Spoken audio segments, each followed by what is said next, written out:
Let's go to my panel tonight. Alexandra Smith is here. She's the executive director of the America Rising PAC. Also joining us, Campus Reform's editor-in-chief Lawrence Jones, and comedian and head writer on the greatest show in cable news, Jimmy Fallon here. Hey. Welcome, everyone. Great to see you. Great to see you, too. I'm so excited. So let's talk about this. First, let's talk about Peter Strzok. How did he come off? Like, let's try and look at this objectively. If you are, say, a talent agent, and you're looking at Peter Strzok, trying to figure out if you're going to be able to get him work in the future, well, are you going to take him on as a client? No, he wasn't humble. Didn't seem like he was remorseful.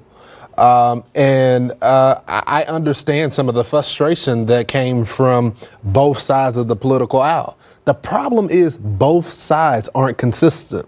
You got the Democrats that have advocated for transparency when it comes to law enforcement. This is something that they should be using as their poster case to say that the rich, powerful, and the well-connected play by different rules. That was their opportunity. Then you have the people and I think you could include those who are wrapped into the deep state. Exactly. Decades long. All of that, this was their poster case. Yes. And then you got the people on the right that have been defensive in many cases of law enforcement in cases of corruption. They don't speak out on this. It's only the libertarian side of the wing that say, you know what, you're stripping away from our liberty. Stop having all this spying and all that. And then all of a sudden they came out swinging.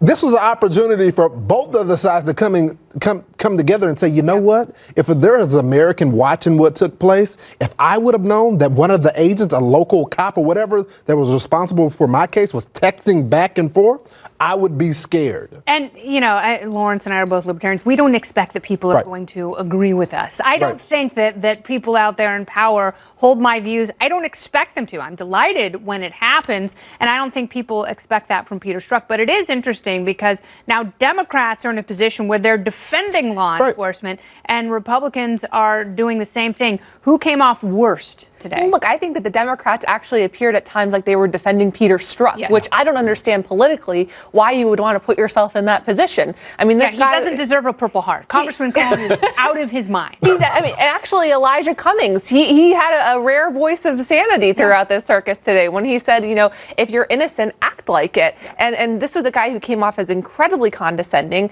as someone who was not remorseful at all. And so I think that, you know, in terms of what was going on at this hearing today, the Democrats came off looking worse. And it's interesting because, you know, when you go back to those texts, they talk about how Trump voters are dumb and, you know, he's at a Walmart and he can practically smell them.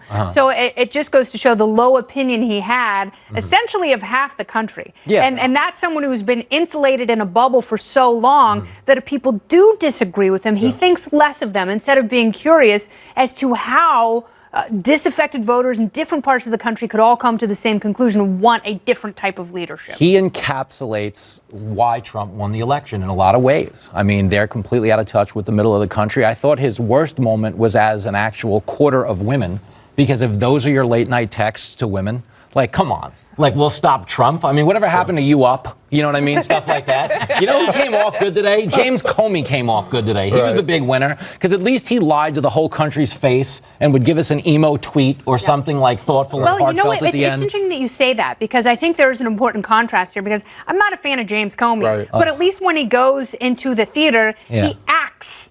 And he stands up there and he emotes and he nods his head and he behaves like someone who is measured and, you know, none of that is true. But he showed respect for the process. Where Strzok, I think, alienated a lot of people is the smirk that he had, that he was called out on a few times. He looked like a guy who knew he was getting away with it. You know, a kid who knows he's not going to get in trouble because his parents might be a big donor to the school, or even a kid in the schoolyard who knows his big brother showed up, so there's no way he's going to get beat up now, so he's mouthing off. That's who he came off as, you know. And I think what kind of pictures he's got in his own secret dossier. We're going to have more with the panel a little bit.